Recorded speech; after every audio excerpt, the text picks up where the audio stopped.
네, 이어서 바른 시각으로 보는 바른경제, 오늘도 바른경제연구소의 강신철 교수 자리했습니다. 교수님 어서 오십시오. 예, 안녕하세요. 네, 자 추경호 부총리 겸 기획재정부 장관이 긴급 민생안정 10대 프로젝트를 발표했습니다. 네. 자, 오늘은 이 새 정부의 첫 민생안정 프로젝트 내용을 살펴보고요. 또 국민들의 삶에 어떤 영향을 미칠지 평가해 볼 텐데요. 교수님 먼저 이 10대 민생안정 프로젝트 내용을 좀 정리해 주시죠. 예, 핵심적인 것만 몇 가지 말씀드리면 우선 그 생활 밥상 그러니까 물가 안정을 위해서 먹거리 수입, 생산, 소비 전 과정에 걸쳐서 식료품과 식자재 원가 부담을 완화시키기 위해서 돼지고기, 식용유, 그 커피, 원두 등에 대해서 할당 관세를 적용하고요. 그다음에 부가가치세를 면제해 주겠다고 했습니다. 네. 그리고 교육, 통신, 그 교통 이런 거에서 이제 필수 품목 중심 생계비 그러니까 부담 완화 방안도 밝혔는데요.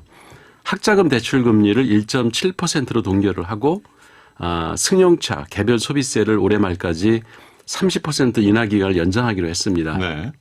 그리고 5G 중간 요금제를 조기에 출시하도록 유도한다는 방침을 밝혔고요. 또 주거 안정을 위해서 1세대 1주택자 보유세를 2020년 수준으로 환원을 하고 공시가격 현실화 계획을 연말까지 재검토하겠다. 그리고 일시적으로 그 2주택자 취득세 중과 배제 인정 기간을 1년에서 2년으로 확대하는 방안을 이제 검토하겠다고 밝혔고요. 네. 또 그 생애 최초 주택 구입자들에 대해서 LTV, 소위 그게 주택담보대출 비율이라고 그러죠. 이거 한도를 현행 그 60 내지 70%에서 80%까지 상향 조정을 하고 청년 등의 50년 만기 초장기 모기지를 출시하는 등 그 내 집 마련을 위한 자금을 쉽게 조달할 수 있도록 지원하겠다 이렇게 밝혔습니다. 네. 먼저 이 식품에 대한 할당 관세를 적용하고 또 부가세를 면제해 준다. 이게 서민들의 고통을 좀 덜어주는데 도움이 되는 걸까요? 어떨까요? 뭐 조금은 되겠죠. 근데 이제 5월 소비자 물가 상승률이 전년 동월 대비 5.4%나 올랐고요. 농산물과 그 석유류를 제외한 근원 물가 상승률 이게 4.1%나 돼서 2009년 4월 이후 최고점을 이제 기록을 했습니다. 그러니까 물가 상승의 주 원인이 국제 유가와 그 곡물 가격이 급등했기 때문인데 이 두 가지 요인을 제거하더라도 물가가 4.1%나 상승했다는 의미거든요. 네. 그러니까 다시 말해서 식품에 대한 관세나 부가세를 면제해 준다고 해서 물가 상승으로 인한 소비자들의 경제적 부담이 줄어들기 기대하는 거는 좀 역부족이라는 생각이 들고요. 국민들이 빈번하게 사는 품목으로 구성된 생활물가지수 상승률만 봐도 6.7%나 달합니다. 그래서 2008년 7월 이후 최고치를 기록했고요. 네. 그래서 앞으로가 또 더 문제인데요. 한국은행이 내다보기에는 6월, 7월에도 5%대의 물가 상승률이 지속될 것이다. 이렇게 내다봤고요. 네. 4월, 5월 무역수지 적자가 이어지면서 경제 성장률 하락이 불가피한 상황에서 물가 쇼크까지 가세를 해서 소위 이제 스태그플레이션 이게 이제 저성장하면서도 물가가 높은 상태를 말하는 용어인데 이런 스태그플레이션 공포가 시작된 거죠.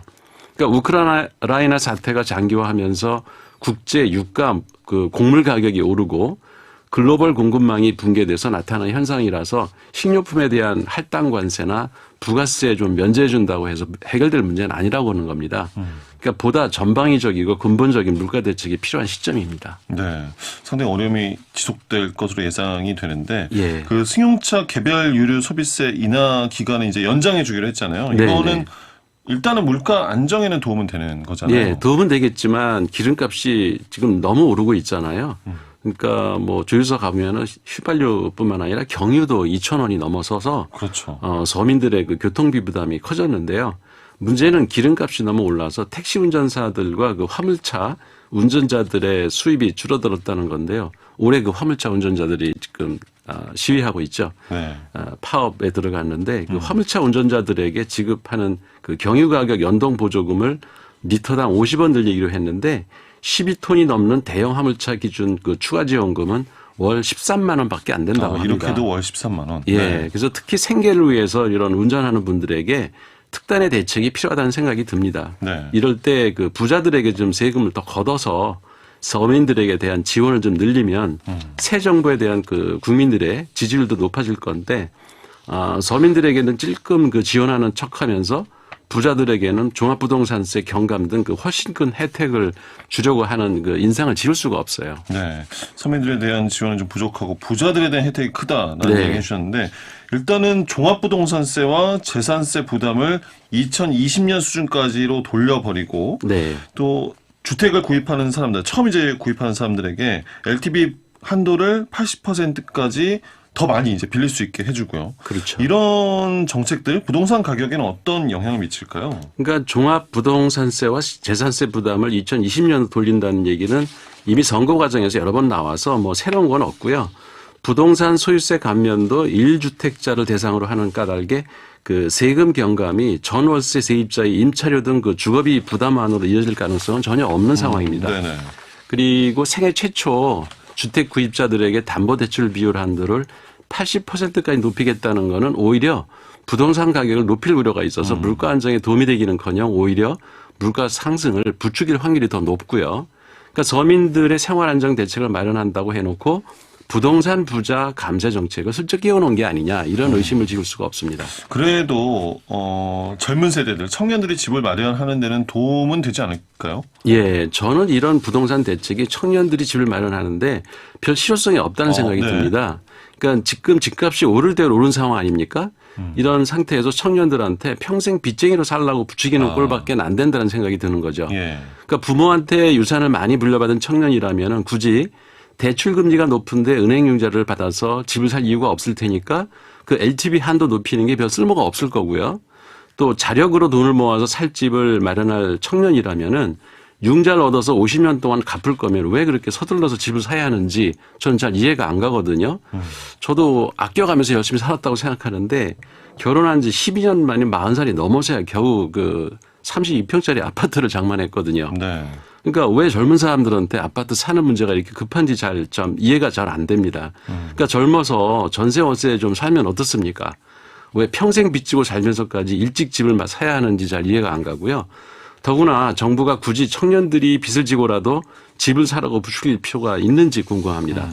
그 박근혜 정부 시절에 최경환 부총리가 빚을 지고라도 집을 사라고 부추긴 일이 뭐 모든 국민들의 머릿속에 기억이 있을 텐데요. 그게 생각이 납니다. 네. 그러니까 청년들에게 빚지고 집 사라고 대출 한도를 높이고 대출 기간을 늘리려고 하지 말고 진정으로 청년들의 주거 안정을 위해서라면은 대출 금리를 좀 파격적으로 낮춰주든지 아니면 품질 좋은 임대주택 이런 걸 정부가 건설해서 청년들에게 특별 좀 공급을 해주는 게 훨씬 나은 정책이 아닐까 그런 생각을 해봅니다. 예, 알겠습니다.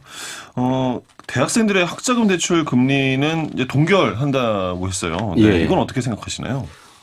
우리나라 사람들 특히 그 서민들에게 평생 가장 큰 부담이 되는 비용이 이제 주거비하고 교육비 아니겠습니까? 네. 그러니까 이 두 가지 비용이 생활비에 차지하는 비중이 너무 높아서 1인당 GNP는 선진국 수준이지만은 서민들의 가계는 저개발 국가들의 별반 차이가 없거든요. 그래서 젊은이들이 결혼을 꺼리고 결혼을 해도 출산을 꺼리는 가장 큰 이유가 바로 이 주거비와 교육비 부담 때문이거든요. 네. 그러니까 대학생들에게 학자금 대출은 아무에게나 신청한다고 주는 건 지금 아닙니다. 그러니까 부모 소득이 일정 수준 이하가 돼야지만 그 대출을 해주기 때문에 저는 이런 저소득층 자녀들에게 학자금은 무이자로 대출해 준다. 네, 그런 생각이 들고요. 예. 더 근본적으로는 저출산 문제를 해결하려면 독일처럼 대학교까지 무상교육을 해야 한다고 저는 생각을 합니다. 그러니까 저출산 대책을 위해서 수십조 원을 몇 년 동안 쏟아부었지 않습니까? 근데 아무런 효과가 사실 없어요. 그러니까 우리나라 경제 규모를 생각할 때 자녀 교육비를 걱정해서 결혼과 출산을 꺼리는 일은 없도록 해줘야 된다는 생각이 들고요. 신혼부부들에게 초저금리로 장기 주택 담보대출을 해주든지 아주 월세가 낮은 그런 임대주택을 좀 대량 공급하든지 해서 주거비에 대한 부담을 최소화해 주는 이런 정책을 편다면 저출산 문제는 저절로 해결되지 않을까 저는 그렇게 생각을 합니다. 네. 교수님 이번 민생 안정 대책 이 프로젝트에 대해서 뭐 총평을 끝으로 해주신다면요. 예, 이번 정부가 발표한 그 정책이 민생 안정 대책 프로젝트라는 거창한 이름을 달았지만은 물가를 내리는 데는 얼마나 효과가 있을지 좀 의문이 갑니다. 그러니까 경제 분석 전문가들도 정부가 발표한 대로 민생 안정 대책을 시행한다고 해도 물가는 0.1% 낮추는 효과밖에 없을 것이다. 이런 전망이 나왔고요. 소상공인과 그 자영업자 손실 보상을 위한 그 추경이 또 이게 0.1%의 물가를 상승시키는 효과가 있다는 점을 감안하면은 사실상 이번 민생 안정 대책이 물가를 낮추는 효과는 매우 미미하다. 네. 그런 반면에 종합부동산세와 재산세 인하로 인해서 부자들 감세 효과는 서민들의 삶과는 아무런 연관이 없어서 이번에 발표한 정부 대책이 과연 민생 안정에 얼마나 도움이 될지는 의심하지 않을 수 없습니다. 그러니까 서민들의 살림이 어려울 때일수록 아까도 말씀드렸지만 정부의 재정 지출을 좀 늘려서 서민들의 가계 부담을 줄이고 부족한 재원은 부자들과 돈 잘 버는 대기업에서 세금을 좀 더 걷어서 오히려 그 국민들의 삶을 안정시키는 그 미국 바이든 정부의 정책을 반만이라도 좀 따라갔으면 좋겠다. 그런 생각이 듭니다. 뭔가 이 서민 물가 안정 대책으로 포장만 해놓은 것이 아닌가 하는데 네. 그런 우려도 있습니다. 맞습니다. 자, 바른경제 오늘은 정부에서 마련한 긴급 민생 안정 10대 프로젝트에 대해 진단해봤습니다. 바른경제연구소 강신철 교수였습니다. 교수님 고맙습니다. 예, 고맙습니다.